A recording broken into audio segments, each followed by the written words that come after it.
Career Coach office hours. I have not done this show now for most of this year. I think I dropped it in February or March, and I decided to bring it back. Uh, and I did it for a couple of reasons. One is if you look in the upper corner here where it says JobSearch.community, I launched a new service for job hunters, and it's designed to help you find work more quickly by giving you access to me to answer your questions, as well as all my video courses, books, and guides. There's just a lot there to help you. And I thought, let me come out with something that's going to help more people. And I came up with this idea for JobSearch.community. So I'm giving away free access to the site through January 1st of 2024. And what it's designed to do very simply is to help you with finding work. Well, that's interesting. On LinkedIn, free static. Okay, I'm starting to move a little bit. Okay. So the long and the short of it is if you go to jobsearch.community, I'm giving away a free insider membership through January 1, 2024. And I think I'm learning that Restream is struggling with the backdrop because normally I never have problems with this. So this is an experiment for bringing the show back, and let's see how it works out with the background that I have, which I happen to really like. So I'm going to encourage you, if you have questions for me, put them into chat. I'd be very happy to help you. I was saying with JobSearch.community, I'm giving away a free insider membership through January 1, 2024 to anyone who uses this coupon code, Alpha Launch. I don't know if it's necessary for it to be in all caps, but when I constructed it, I put it in all caps. So if you've got questions for me, if you'd like access to all my stuff, again, go to jobsearch.community, become a member. It'll be completely free till January 1, 2024, because people need help. If you're on LinkedIn these days, all day long, the feed is filled with people who are open to work. It's why I started to work on this site. And if you're still looking after January 1, I've made it very inexpensive. I believe I've launched it the insider tier at $49 after that time. If you want access to Insider Plus, it's $79 a month. And in addition to all the stuff I mentioned for Insider, you can also get me on calls over Zoom for short sessions, 20 minutes or so, to have your questions answered. Kind of like what I do for trusted advisor services through the website, so that this way you can get quality answers to questions and I can help you. So again, the site is jobsearch.community, and become an insider by entering Alpha Launch at checkout so I can help. You can help me by telling me what you'd want to see there and how I could help you even more.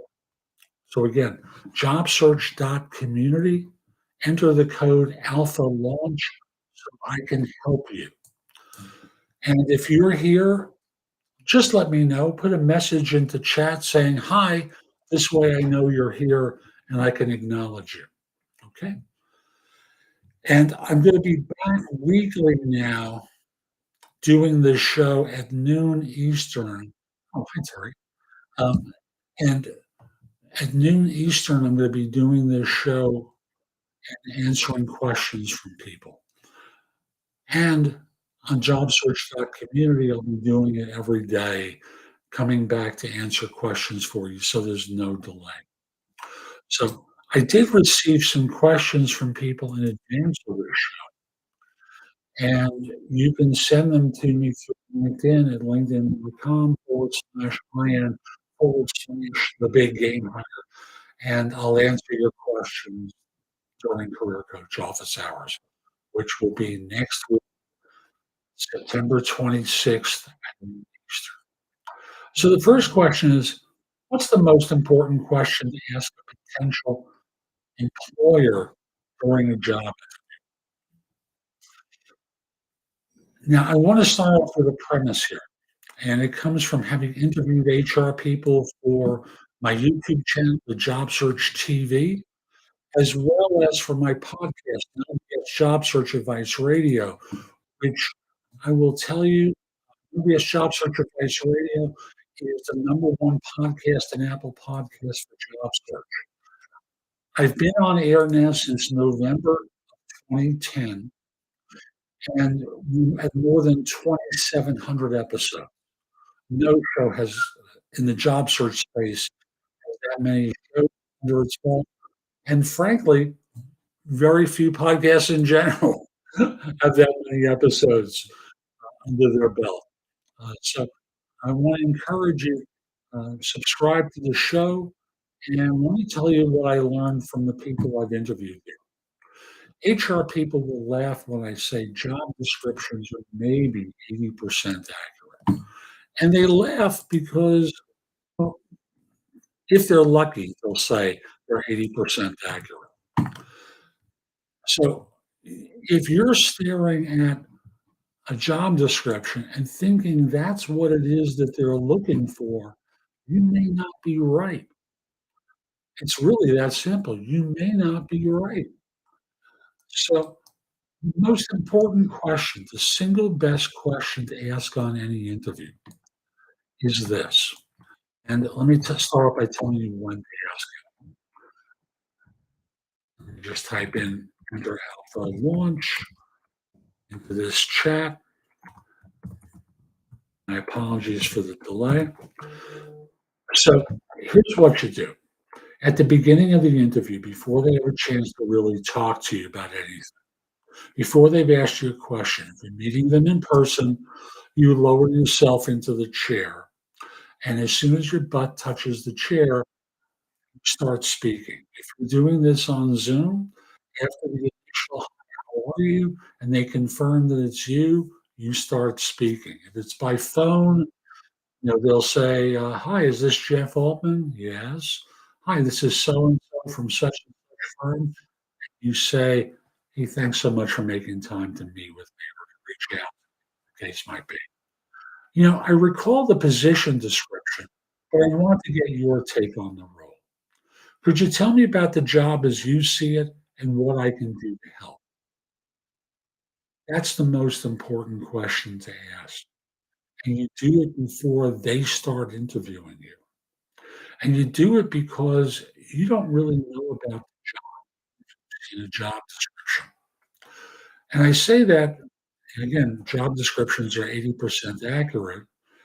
And that's at the time that HR receives a copy of it. As the process continues, what starts to happen is their thinking about the job starts to evolve. And they start thinking that maybe, uh, Michael King, hi, how are you? Um, my apologies that there was a problem. Michael points out that there was a problem joining office hours from LinkedIn, so he came to YouTube directly. Thank you. I appreciate you being here. I don't know why there was an issue in joining. Thanks for bringing it to my attention. And you can message me and let me know what the problem was that you had. I appreciate it. So going back, you know, even if it was accurate at the time the job was issued, it may not be accurate as the process continues. Why? Because as they start to talk to people, they're thinking about jobs changing. And they're not changing the job description because it's already been institutionally approved. So, but what they are doing is interviewing people against their new thoughts about the job. So what becomes a problem, unfortunately, is that you don't know what it is they're really looking for. And thus, you may be interviewing for a job that doesn't really exist in its initial form anymore. As a result, What you need to do is to start the interview by asking them about the job. And just as I said before, hey, thanks so much for making time to meet me today. I recall the position description, but I want to get your take on them. Could you tell me about the job as you see it and what I can do to help? And if for some reason they flip it around and say, so what do you remember about the job? You tell them what you understand the role to be. You also just learn something about them and their behavior by it being a little bit of a command and control environment. And that's information for you. Doesn't mean you shouldn't, continue the interview, but it does mean that there's a message in that behavior for you that I think is worth noting. And as you go further in the interview process, it's going to be something for you to look out for as part of the interview.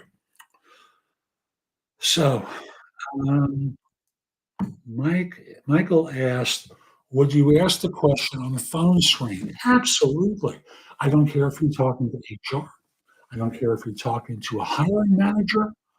Anytime you're having a first conversation with someone, the screener may be able to tell you more than what's in the job description. So, yeah, by all means, you ask them about the role because they may leak out something that you don't know about, or they may emphasize certain aspects of the job that aren't obvious to you.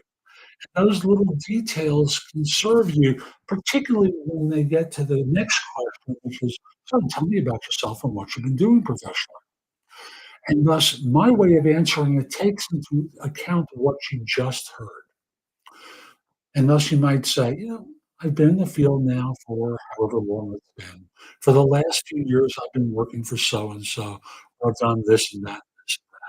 Before that, I worked for such and such organization where I did such and such. That should take about 20, maybe 25 seconds.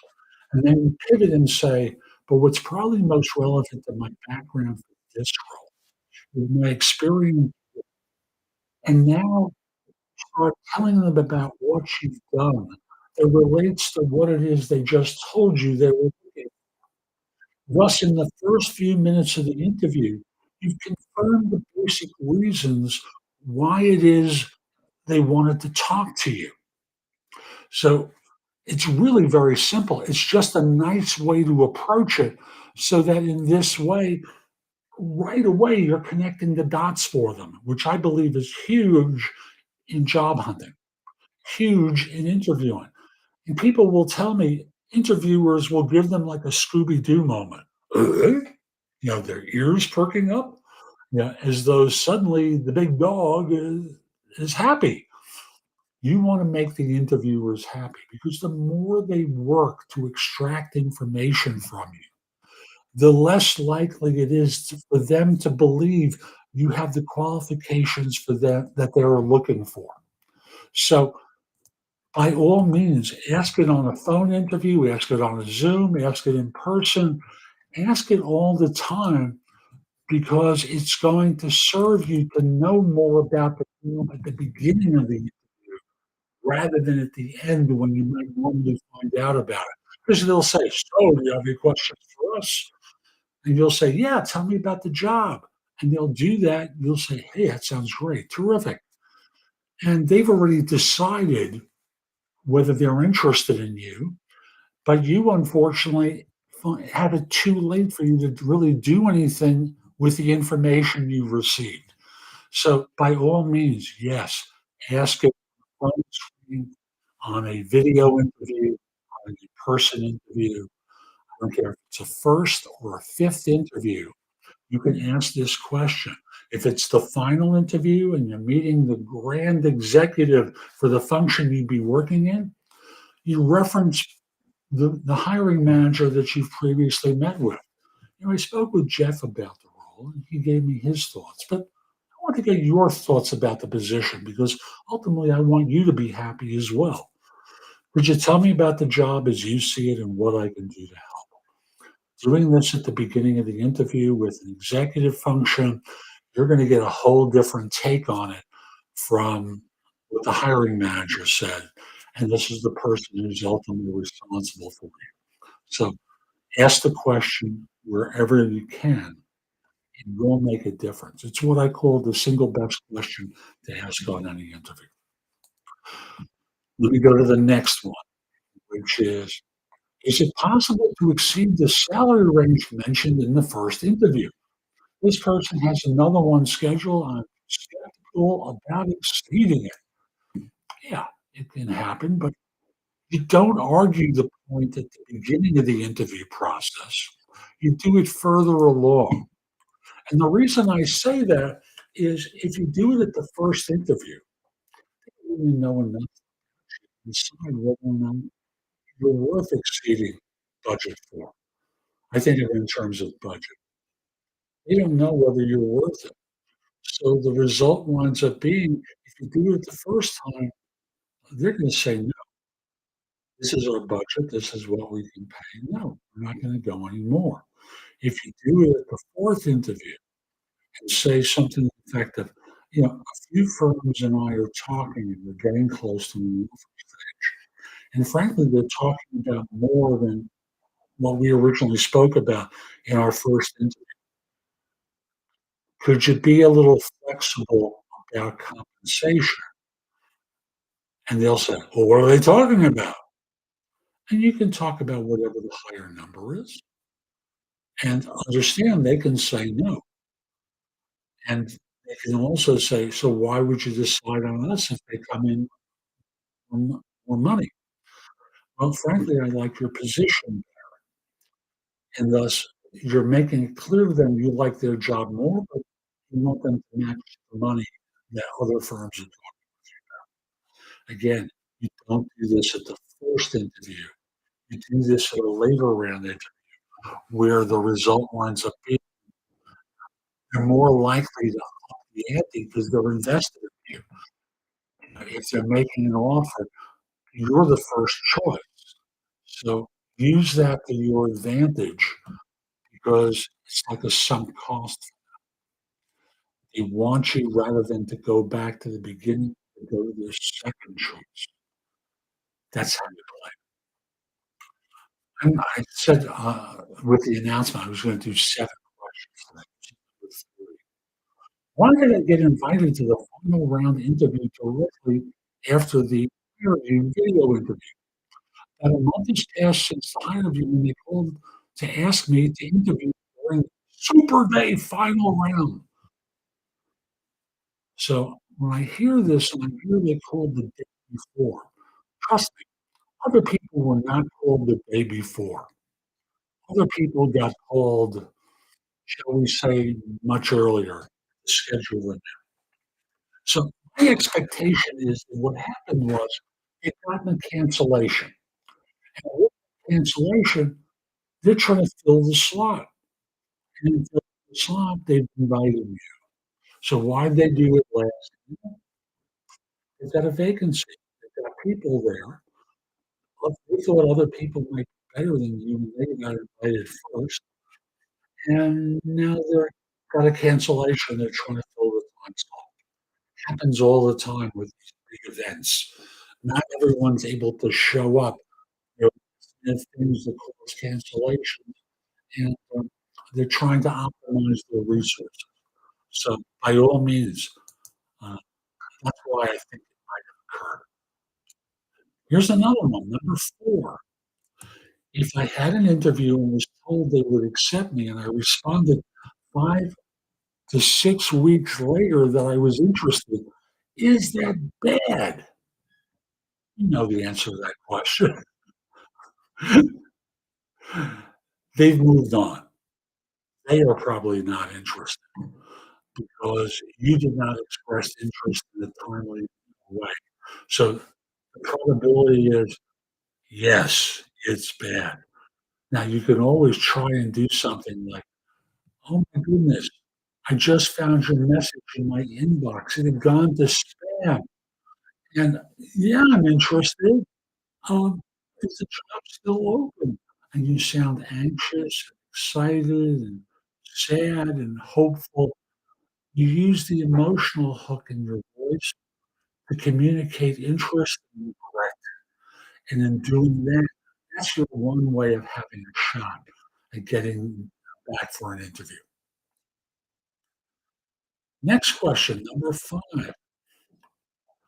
I went for a job interview and got the job, but haven't started yet. I'm having second thoughts because I'm anxious. Should I still take the job? So you're anxious. Most people are anxious for a new job. They don't want to wind up in situations that they become fearful. And in being fearful, what winds up happening is their fear gets the better of them. So rather than have that happen, I want to encourage you to do this. Take a deep breath and ask yourself, is this a pattern for me? Is this a pattern in my life where good things happen and I get scared? I don't think it's a reason to turn down a job.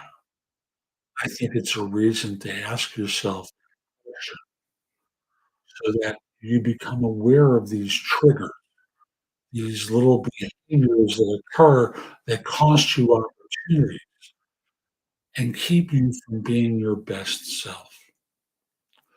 That's really where it can help you to have that conversation so that this way you can have the job that you want, the success that you want, get into an environment that you want to be in, and not have your fear get in the way. So let's go to number 6. I just want to remind you if you've got a question for me, put it into chat. As I did with Michael, I'd be very happy to answer your question. In the meantime, let's go to number 6. Um, I was fired from a job of 15 years. The owner's son took over the company, didn't like me.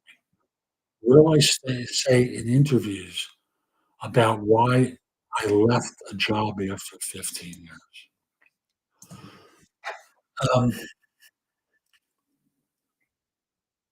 The owner's son took over. Let me give you the answer.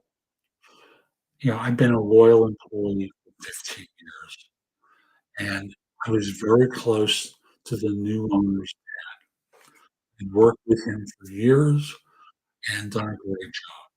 That's how I was able to stay for 15 years. But his son and I, well, his son wanted to bring in people that he knew, not as not who are not necessarily connected to his father. So I left after 15 years with this one organization because it was clear to me that the new owner preferred to have his own people. It's sad, it's true, and I'll simply say I think it's terrible, but it's his choice. I have to respect his wishes even though it adversely affected me. I'm just gonna remind you, if you have a question, put it into chat. I'd be very happy to answer it. And this is the last question for today. How do I get engagement on my LinkedIn profile? Now, this is about a LinkedIn profile. It's not about engagement on a post. So I interpret that as you want recruiters reaching out to you. You want them contacting you about opportunities. And thus, the way to get engagement is really very simple. What you do is make sure your profile is keyword optimized and thus recruiters can find you.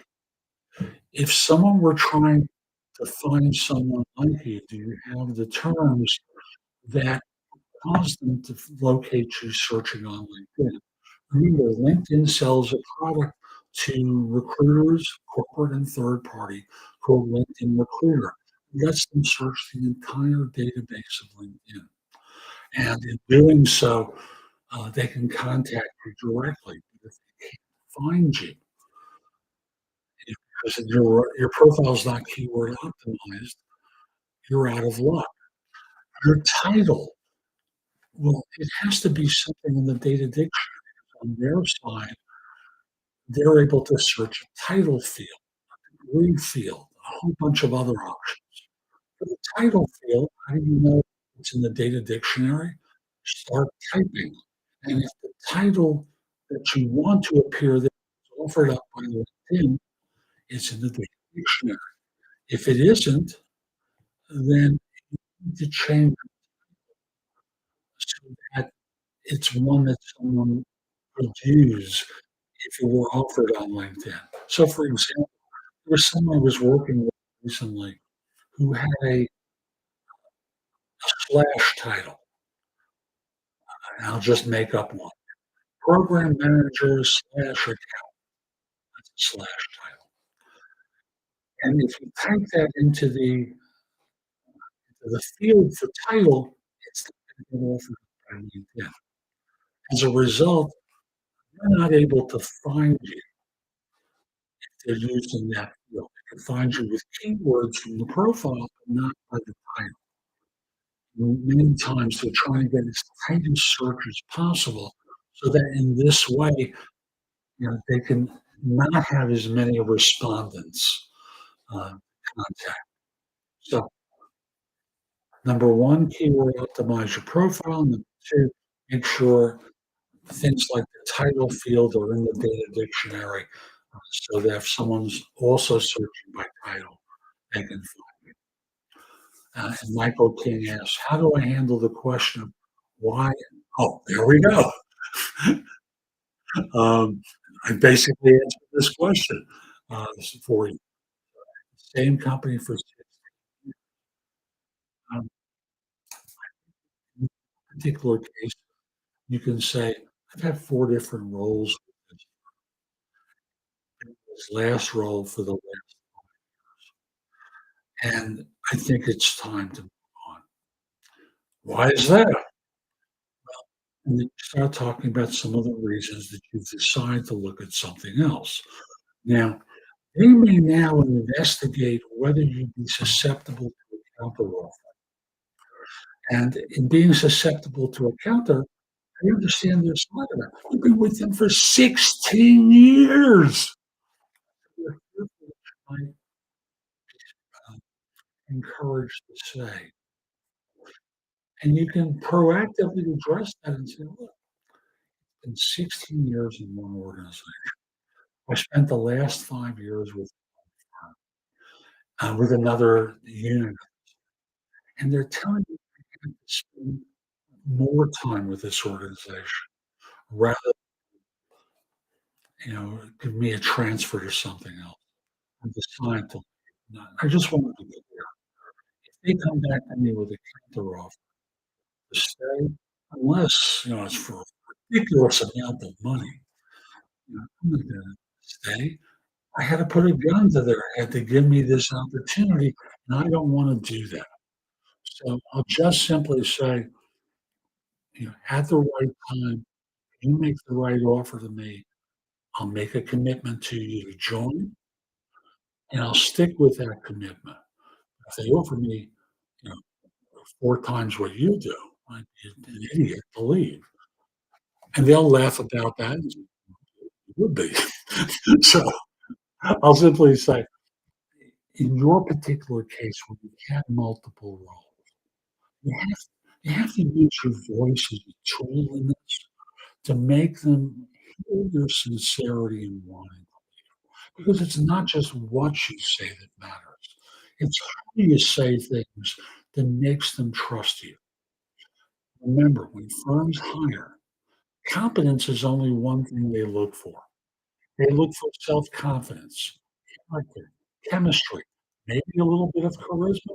Those charismatic people always do better than those who are not, that you care, that they can connect with you because they want to trust you. So the long and the short of it is use your voice as a tool to express sincerity.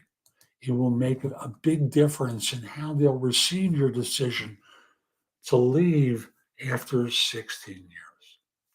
So, unless someone else has a question for me, I'm going to wrap up. Michael, thank you for coming. A number of you have been here, and I appreciate you joining me. I'll be back next Tuesday at noon with another episode of Career Coach Office Hours. I'm Jeff Altman, the Big Game Hunter. I just want to remind you, take me up on my offer to become an insider at JobSearch.community.